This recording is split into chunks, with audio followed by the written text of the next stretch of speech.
Bonjour à toutes et à tous, bienvenue sur KTV et Kwezi FM, le 106.9 pour un temps de parole évidemment en direct à la radio et à la télévision. Notre invité ce matin n'est autre que Alexandre Alsuyer, c'est le représentant UPR, l'un des représentants UPR ici à Mayotte. Alexandre, bonjour. Bonjour Patrick. Merci d'avoir accepté notre invitation UPR. Alors c'est un parti politique pas forcément extrêmement connu ici à Mayotte. Tout à l'heure on plaisantait un petit peu avec ça en disant c'est un parti naissant, mais pas tant que ça, depuis 2007 je crois. Oui, tout à fait, depuis le 25 mars 2007. Je rappelle que le 25 mars 2007, c'était en fait la date anniversaire, une date un petit peu symbolique, la date anniversaire de la signature du traité de Rome. Donc ça faisait 50 ans depuis 1957, le traité de Rome qui a institutionnalisé l'ACE, la Communauté économique européenne. Alors, UPR, ça veut dire quoi ? Ça veut dire Union populaire républicaine. Alors comment se positionne ce parti politique sur l'échiquier, j'allais dire, politique au niveau national ? C'est quoi ? C'est plutôt un parti à droite, un parti au centre, un parti à gauche, extrême droite ? Alors, c'est une bonne question. L'UPR se veut au-dessus du clivage droite, gauche, centre, ou même extrême gauche, extrême droite ou extrême centre. Nous prônons un rassemblement de tous les Français, quelle que soit leur origine politique, parce que nous estimons que, quelle que soit leur couleur politique, nous estimons qu'en ce moment, le pouvoir a été volé aux Français par l'Union européenne et qu'il faut tous se rassembler pour sortir de cette Union européenne, pour sortir de l'euro et de l'OTAN dans les plus brefs délais. Ah, parce que c'est ça votre cheval de bataille. L'UPR, c'est essentiellement ça. Enfin, il n'y a pas que ça, d'après ce que j'ai cru comprendre, mais sortir de ce fonctionnement européen. Absolument, ce sont les trois idées phares que nous véhiculons. Il y a aussi toute une série de propositions qui sont faites par l'UPR, qui sont issues nous avons repris en fait ce qui a été fait par Charles de Gaulle lors du Conseil national de la Résistance. Il s'agit de mesures visant à renationaliser certains services publics, à protéger la liberté de la presse, les libertés publiques et à restaurer la puissance, disons plutôt le rayonnement de la France au niveau aussi bien industriel que politique dans le monde. Mais Alexandre, sortir de l'Europe au moment même, là dans quelques minutes, on va recevoir Sébastien Morsi où on va expliquer justement Mayotte 2025 qui ne pourra se faire qu'avec l'aide de l'Europe. Est-ce que ça risque pas d'être un peu impopulaire ici à Mayotte ? Alors il faut savoir, il y a quand même beaucoup d'idées reçues qui sont fausses à propos de l'Europe.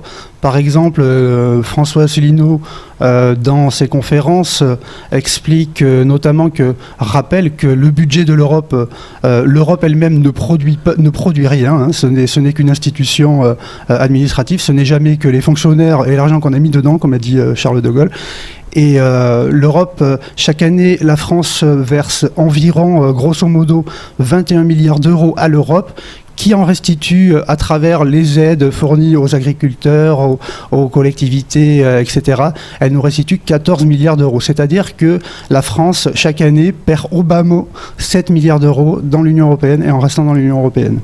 Ouais, donc c'est pour vous, l'objectif, effectivement, c'est garder cet argent, au lieu de le donner à l'Europe et de le redistribuer à des pays qui en ont besoin, parce que c'est aussi ça, vous dites non, on garde tout pour nous et on se débrouille avec ce qu'on a. Absolument. En fait, ce que nous disons, c'est que si nous quittons l'Union européenne, l'État français pourra toujours donner exactement les mêmes subventions que l'Union européenne fournit actuellement, mais en plus, nous aurons 7 milliards à dépenser en plus pour poursuivre d'autres politiques de redressement national. Mais on est toujours plus fort quand on est plus nombreux, Alexandre. L'Europe, aujourd'hui, l'euro aujourd'hui a une véritable puissance, on le voit face au dollar, on existe économiquement parlant.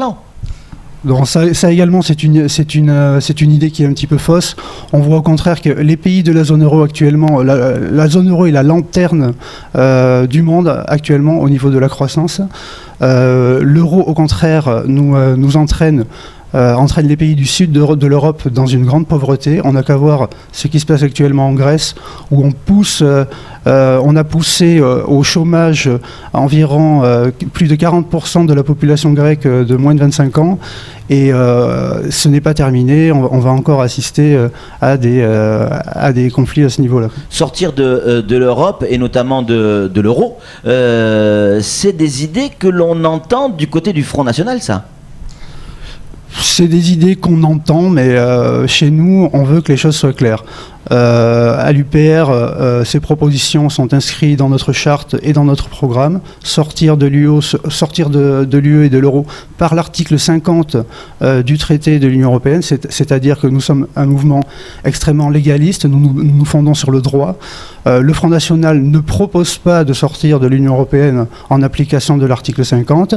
D'ailleurs, je rappelle qu'en 2012, dans la profession de foi de Madame Le Pen, il n'était pas du tout question ni même du mot euro, ni de sortie de l'Union européenne. Dans la profession de foi de Madame Le Pen. La profession de foi, c'est le document que reçoivent 45 millions de Français chez eux. C'est quand même, s'il faut en parler, c'est quand même, nous pensons, le moment auquel il faut pas oublier durant lequel il ne faut pas oublier de le dire. Alors avant de donner la parole à Sam et à Flo, encore une question, Alexandre. À l'échelle de Mayotte, comment, j'allais dire, qu'est-ce qui vous pousse à penser de la sorte, dans le sens UPR, compte tenu du contexte mahorais? C'est l'insécurité ? Il y a de nombreux problèmes à Mayotte. Je ne vais pas tous les énumérer ici. Les je pense principaux. que les gens en sont bien conscients.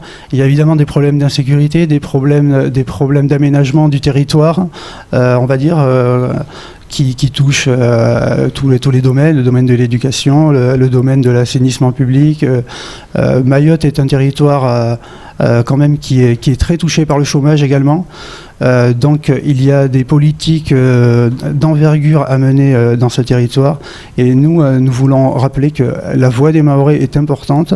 Nous sommes tous des Français et nous devons tous essayer de sauver notre pays en quittant l'Union européenne. Du moins c'est le discours que... Ça veut dire aussi quitter le statut département ou pas ?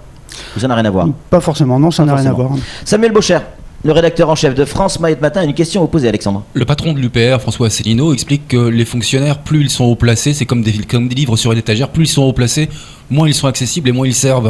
Et pourtant, c'est un pur produit de l'ENA. Est-ce qu'on doit lui faire confiance à ce titre-là dans son discours ? Écoutez, à l'UPR, on se refuse, on n'aime pas trop faire de l'anti-parlementarisme. C'est un petit peu facile de dire tous les politiciens sont pourris. Bon, c'est pas vrai, c'est pas ce que nous pensons. Nous pensons qu'effectivement, il y a quand même une certaine élite actuellement qui se préoccupe plutôt de servir ses propres intérêts au lieu de servir, comme la Constitution française le lui impose, les intérêts du peuple français. Flo, vous parliez tout à l'heure de cette politique européenne qui met dans la misère les pays du Sud. On a eu récemment, la BCE avait une mission simple depuis sa création, c'était la stabilité. On s'est aperçu que ça marchait pas, et depuis un an ils sont passés à de l'investissement, et ça commence à changer chez les pays les plus forts. Les 7 millions qui nous manquent en retour, si on sort de l'euro, les 7 milliards, ouais. 7 milliards. On aura une taxation totalement différente sur la circulation de nos marchandises vers les autres pays qui eux seront dans l'Europe, et ça risque de nous coûter plus de 7 milliards, vous pensez pas ? Non, pas du tout, ça ne risque pas de nous coûter plus de 7 milliards, puisque je rappelle que actuellement notre industrie est dans un déclin complet, et que suivant les principes de l'économie keynésienne, ce qui est la seule chose dans la situation où nous nous trouvons, qui est une situation de choc asymétrique vis-à-vis des autres pays de l'Union européenne, la seule chose qui peut remonter notre économie, c'est justement la dépense publique. Il ne faut pas oublier que l'économie d'un État, ce n'est pas l'économie d'un ménage. Un ménage qui touche un salaire fixe peut effectivement arrêter de dépenser pendant un mois pour retrouver l'équilibre le mois suivant. Un État, ce n'est pas comme ça que ça fonctionne. Les rentrées d'un État, ce sont avant tout les impôts qu'il engrange et les bénéfices qu'il réalise sur son commerce extérieur. Donc nous pensons que le fait de redresser la balance et de relancer l'investissement public permettra justement de réaliser, de rentrer dans un cercle virtueux qui améliorera, c'est d'ailleurs ce que disent de nombreux, plusieurs prix Nobel d'économie, dont Joseph Stiglitz par exemple, qui prône absolument la sortie des pays de l'euro le plus vite possible pour les pays du Sud. Alexandre, à l'échelle de Mayotte, c'est important. Nous, petite radio locale de Mayotte, petite télévision locale de Mayotte, on s'intéresse évidemment à notre département. Imaginons, fiction ou pas fiction, imaginons que au plus haut niveau, dans les prochaines élections, c'est effectivement l'UPR qui est en place. Qu'est-ce que ça peut changer pour Mayotte? À quoi va ressembler Mayotte si l'UPR est en place? Alors ça, c'est difficile pour moi de vous le dire, puisque l'UPR, comme je vous l'ai dit, a 3 axes principaux. Nous avons également dans notre programme prévu des mesures qui sont tirées du Conseil national de la résistance, et notamment nous voulons l'instauration d'un référendum d'initiative populaire, d'un vrai référendum d'initiative populaire, et également l'instauration du vote blanc de plein droit. Donc, ça veut dire quoi? Ça veut dire que le vote blanc, il faut que le vote blanc ait une valeur.